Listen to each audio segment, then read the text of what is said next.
മദ്രസകളിൽ വന്ദേമാതരം ആലപിച്ചാൽ ആകാശം ഇടിഞ്ഞു വീഴില്ല എന്ന് കൊൽക്കത്ത ഹൈക്കോടതി. മദ്രസകളിൽ ദേശീയ ഗാനം പൂർണ്ണമായി ആലപിക്കണമെന്ന ബംഗാൾ സർക്കാർ വിജ്ഞാപനം ചോദ്യം ചെയ്തുകൊണ്ടുള്ള പൊതു താൽപ്പര്യ ഹർജി പരിഗണിക്കവെയായിരുന്നു കോടതി ഈ നിരീക്ഷണം നടത്തിയത്. മറ്റൊരു മതത്തിന്റെ വചനങ്ങൾ ചൊല്ലുന്നത് കൊണ്ട് മാത്രം ഒരാളുടെ മതവിശ്വാസത്തിന് ഭംഗം വരുമോ എന്നും കോടതി ആരാഞ്ഞു. വിവരങ്ങളുമായി ടി എസ് ആദർശ് ചേരുന്നു. ആദർശ, വന്ദേമാതരം ആലപിക്കുന്നതുമായി ബന്ധപ്പെട്ടുള്ള തടസ്സം എന്താണ് എന്ന് കോടതി ചോദിക്കുകയാണ്. പ്രത്യേകിച്ചും വന്ദേമാതരം അല്ലെങ്കിൽ ദേശീയ ഗാനം ആലപിച്ചാൽ ആകാശം ഇടിഞ്ഞു വീഴുമോ എന്നുള്ള ചോദ്യം കോടതിയുടെ ഭാഗത്തു നിന്നുണ്ടാകുന്നു. ബംഗാൾ സർക്കാരിൻ്റെ ഒരു ഇടപെടലിനെ തുടർന്നാണല്ലോ കോടതിയുടെ ഈ നിരീക്ഷണം. കൂടുതൽ വിവരങ്ങൾ.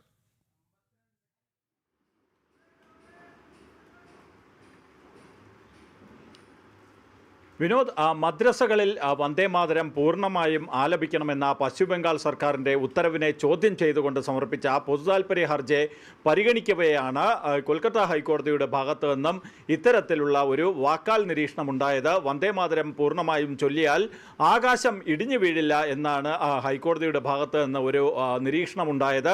മാത്രമല്ല, വന്ദേമാതരം ചൊല്ലുന്നത് കൊണ്ട് ആരുടെയെങ്കിലും വിശ്വാസത്തിന് ഭംഗം വരുമോ എന്നുള്ള ചോദ്യവും കോടതിയുടെ ഭാഗത്തു നിന്നുണ്ടായി. ഇതുമായി ബന്ധപ്പെട്ട് കോടതി മറ്റു ചില കാര്യങ്ങൾ കൂടി ചൂണ്ടിക്കാട്ടുകയും ചെയ്തു. ക്രിസ്തീയ സഭകൾ, പ്രത്യേകിച്ച് ക്രൈസ്തവർ നടത്തുന്ന വിദ്യാലയങ്ങളിൽ അവിടെ പഠിക്കുന്ന വിദ്യാർത്ഥികൾ അവരുടെ പ്രാർത്ഥനാ ഗീതങ്ങൾ ആലപിക്കാറുണ്ട്. അത്തരം സന്ദർഭങ്ങളിൽ മതവിശ്വാസം ഹനിക്കപ്പെടുന്നോ എന്നുള്ള ഒരു ചോദ്യം കോടതിയുടെ ഭാഗത്ത് നിന്ന് ഉയരുകയും ചെയ്തു. മാത്രമല്ല, ഈ പശ്ചിമ ബംഗാൾ സർക്കാരിൻ്റെ വിജ്ഞാപനം റദ്ദാക്കണം എന്നുള്ള ആവശ്യം അംഗീകരിക്കുവാനും ഹൈക്കോടതി തയ്യാറായിട്ടില്ല. എന്തായാലും കൊൽക്കത്ത ഹൈക്കോടതിയിൽ നടക്കുന്ന ഈ ഒരു നിയമപരമായ പോരാട്ടം അത് എന്തായാലും രാജ്യത്തെ സംബന്ധിച്ചിടത്തോളം ഏറെ പ്രാധാന്യമുള്ളതാണ്. കാരണം രാജ്യത്തിൻ്റെ പല ഭാഗത്തും ഇത്തരത്തിൽ അതിതീവ്ര നിലപാട് സ്വീകരിക്കുന്ന ചില ന്യൂനപക്ഷ സംഘടനകൾ, പ്രത്യേകിച്ച് മുസ്ലിം സംഘടനകളുടെ ഭാഗത്ത് നിന്ന് വന്ദേമാതരത്തിനെതിരെ വലിയ എതിർപ്പാണ് ഉയരുന്നത്. ഈ എതിർപ്പിന് പിന്തുണയ്ക്കുന്ന സമീപനം കോൺഗ്രസും ഇടതു പാർട്ടികളും സ്വീകരിക്കുന്നുണ്ട്.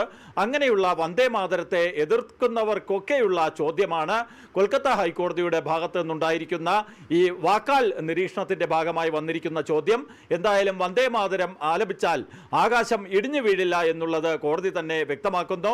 ഒപ്പം തന്നെ ഇതുമായി ബന്ധപ്പെട്ട ഈ ഹർജിയിൽ തുടർവാദങ്ങളൊക്കെ കേട്ടുകൊണ്ട് കൊൽക്കത്ത ഹൈക്കോടതി പുറപ്പെടുവിക്കുന്ന ഉത്തരവ് പശ്ചിമ ബംഗാളിന് മാത്രമായിരിക്കില്ല, അത് രാജ്യത്തെ തന്നെ വന്ദേമാതരത്തെ എതിർക്കുന്നവർക്കും ഒക്കെ ഇത് ബാധകമാകുമെന്ന് ഉറപ്പാണ്. എന്തായാലും പശ്ചിമ ബംഗാൾ സർക്കാർ ആകട്ടെ മദ്രസകളിലടക്കം ഈ വന്ദേമാതരം പൂർണ്ണമായും ആലപിക്കണം എന്നുള്ള അവരുടെ നയത്തിലും വിജ്ഞാപനത്തിലും ഉറച്ച് മുന്നോട്ട് പോവുകയാണ്. വിനോദ്, മദ്രസകൾ വന്ദേമാതരം ആലപിക്കുന്നതിന് എന്താണ് തടസ്സമെന്ന് ഹൈക്കോടതി ചോദിക്കുകയാണ്. വിവരങ്ങൾ നൽകുകയായിരുന്നു ടി എസ് ആദർശ്.